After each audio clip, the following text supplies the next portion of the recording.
Pankaj sir, नैतिक जीत किसकी हुई? किसकी हुई?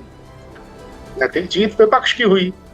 नैतिक जीत इसलिए हुई, आप इस वाक्य का माहौल मत उड़ाइए। नैतिक जीत इसलिए हुई कि विपक्ष ने कम से कम क्रॉस वोटिंग कराने की कोशिश नहीं की। होती या नहीं होती अलग बात है। और सत्ता पक्ष के पास बड़ी बहुमत था, तो राष्ट्रपति पद का चुनाव उनके उम्मीदवार को जीतना ही था। लेकिन इसके बावजूद क्रॉस वोटिंग कराने की कोशिश अगर की तो किसने की? सत्ता पक्ष ने की। नहीं सेंधमारी। मेरी बात आप इस सेंधमारी को पंकज जी, नहीं पंकज जी, मुझे सुनिए, मैं एक तो आपके रहते मैं माहौल उड़ाना भी चाहूँ तो नहीं उड़ा पाऊंगी। आपकी इतनी इज्जत करती हूँ, मैं चाहूँ तो भी नहीं कर पाऊंगी। नहीं, मेरा नहीं, आप इस वाक्य का कि नैतिक जीत। हाँ, बस वो जहां मैं इशारा कर रही थी आप वहां पहुंच गए हैं।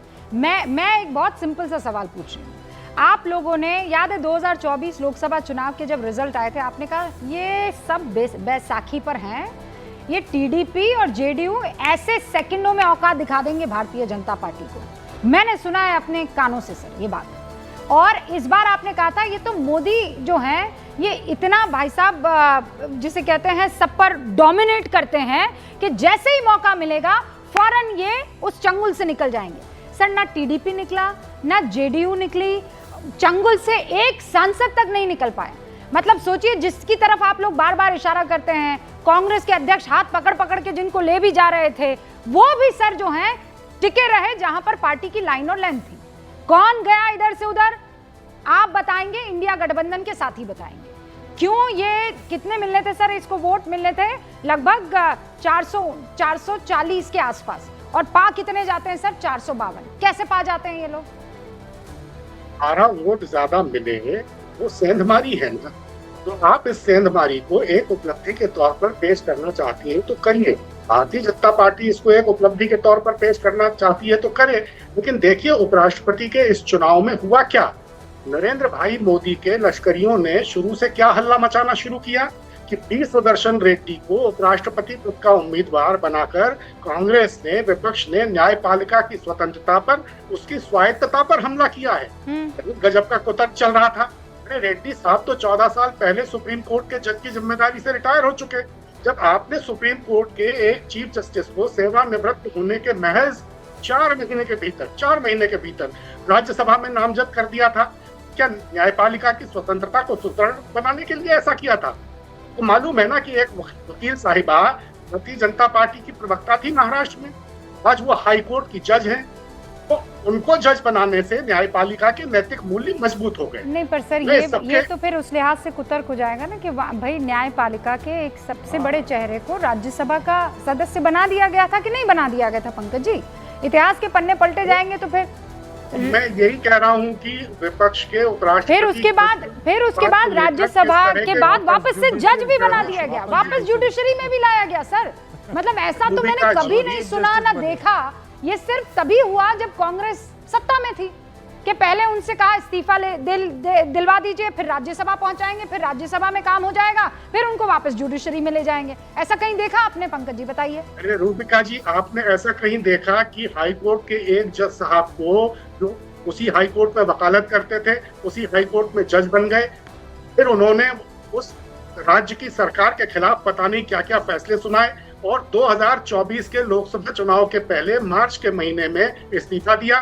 2 दिन बाद भारतीय जनता पार्टी में भर्ती हो गए, और उसके 2 दिन बाद प्रधानमंत्री नरेंद्र भाई मोदी की जनसभा में उनके मंच पर थे, उनको लोकसभा टिकट दे दिया, और आज वो लोकसभा में है।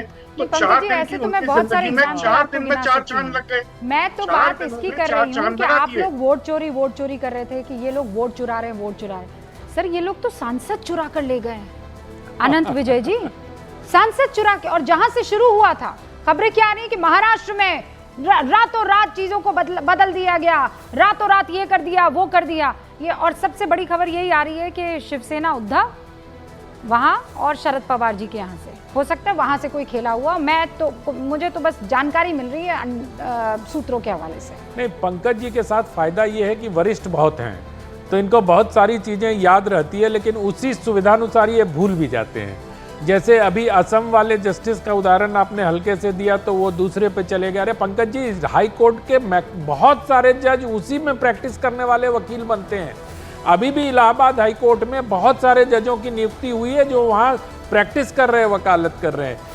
आप कुछ और सोच के आइए। मुझे लगता है कि ये नैतिक जीत वीत की बात जो है, और न इसका कोई माखौल नहीं उड़ा रहा है। मैं कल से देख रहा हूँ रूबिका जी कि कल से एक ये नैरेटिव सेट करने का प्रयास किया जा रहा है कि इस बार विपक्ष के उम्मीदवार को ज़्यादा मत प्रतिशत मिले हैं।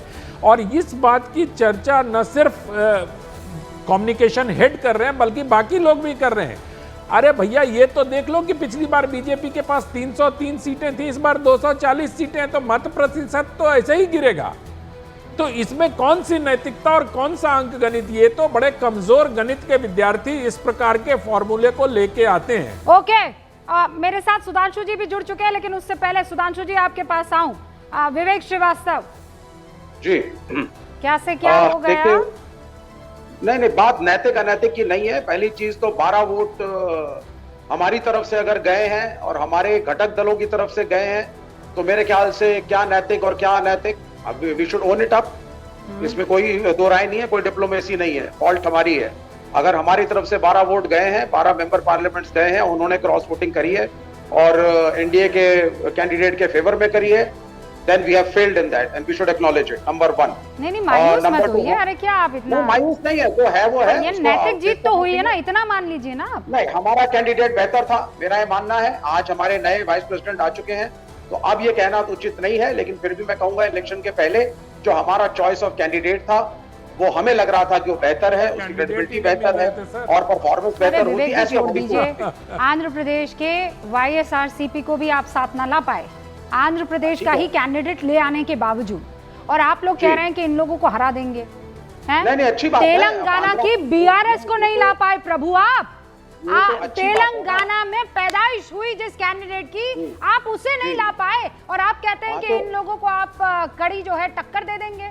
फिर आप कहते हैं हमारा एका है, हम मजबूती से खड़े हुए हैं। बिल्कुल, कम से कम जब वाइस प्रेसिडेंट का इलेक्शन है तो नेशनल इलेक्शन है, एक नेशनल पोजीशन के लिए है, उसमें क्षेत्रवाद ना हो, स्टेट पॉलिटिक्स ना हो। मेरे ख्याल से ये एक अच्छा ट्रेंड है और इसको वेलकम करना चाहिए कि देश मेरिट को देखे, ना ये कि ये बिहार का कैंडिडेट है तो बिहार वाला वोट देगा, मानना पड़ेगा आपके ऑप्टिमिज्म को। हाँ, वो शाहरुख खान का तो डायलॉग आप ही लोगों पर, हार कर क्या है वो, जीती बाजी हार हार कर जीतने वाले को बाजीगर कहते हैं। वो सुधांशु जी हमारे साथ जुड़ गए हैं। अरविंद जी, बस आपके पास मैं आऊं उससे पहले सुधांशु जी, वोट चोरी, आपने तो सांसदों की चोरी कर ली। मैं वही ऑन द लाइटर नोट कहना चाहता हूं, बैलेट पेपर से वोटिंग हुई और सबको पता था, उसके बाद भी दरोगा जी चोरी हो गई, क्या करें। और ये